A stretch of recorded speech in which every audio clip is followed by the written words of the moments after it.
marayaha wakaalada dekedaha Somaliland Saciid Xasan Cabdilaahi ayaa maanta kormeer ku tagay dhismaha dekeda cusub ee ka socota diloodka dekedii hore ee magaalada Berbera waxaanu marayuhu warbixin oo ka dhageystay injineerada iyo howlwadeenada dhismaha dekedaasi wada waxba ma dadku yiraahdo war dekedii waxba kama qabo waxay ku jirtaa meel godana marka dadku dibadda kama arkaan la yaab ma laha injineerkana waa kan maanta dhex jooga waad arkaysaa imka inta qulay aan taaganahay laba jibaar bay ka weyntahay dekedeeda dhisan dekeda la dhisaya waa 800 mitir annaguna halkan waxaan ku haynaa 650 mitir iyo 220 mitir oo workshopka ayaan ku haynaa marka waa loo goor min 400 waa 800 mitir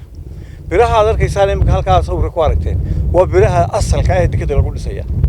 dekeda waxna waa bad baxna waa bari intan waa barigiyo inta badan waxaan u sameeynaa waa halkii dekeda badii loo maraayay taay dekeda ma soo barigo ruush waan u sameeynaa markii mashruucu dhamaaday waxay hal baabiyaana ay joojiyo waxaan doonayaa baabuurtooda xaq dib ka soo gasho marka tan waa tay ku degayeen badii loo maraayay laakiin dhismay dhabta waka almost we received all the piling material already we received and we are planning to start the pile driving by end of next month already mobilization almost we completed and we will be commencing this permanent work immediately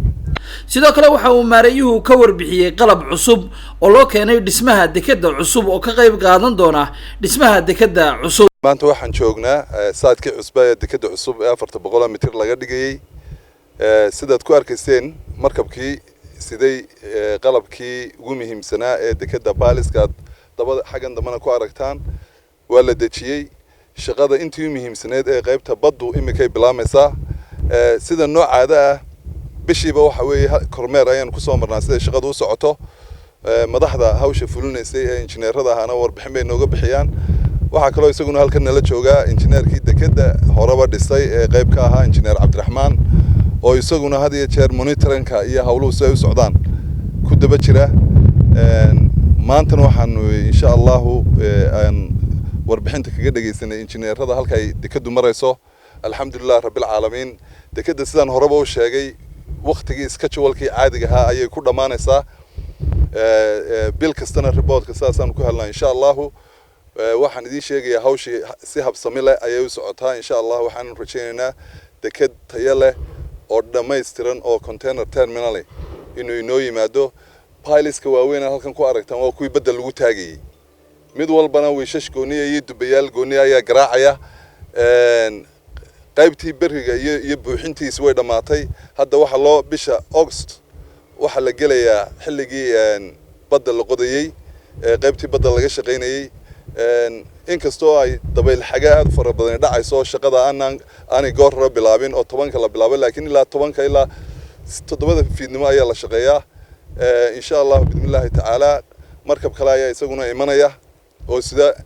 qalabkii kale iyo wiishashkii sida aan jecel lahay in dadweynaha sharafta leh reer Somaliland jecel horumarka in mar walbana aanu bishii ama mar aan u soo gudbino halka wax maraya halkaas waxa sidii aad sawirka ku arkayseen makaamkii weynaa ee macaamisaajid ku jiray shaqaale ilaa 400 qof ayaa ku jira oo isugu Soomaaliya ajaaniba sidaad ku arkayseen kamarada site-kii weeye mashiinadii shubka shubayay waa soo aragteen maanta agab ka dhimanay shaqadu waxa u socotaa si aad iyo aad xawli u ah waxaanan rajaynayaa sidaan horeba idinku sheegay inay ku dhamaan doonto 2020 bisha September January insha Allah xariga laga jari doono hadii Ilaahay ila Ilaahayna waxaan ka baryaynaa inuu Ilaahay u barakeeyo ummadda Somaliland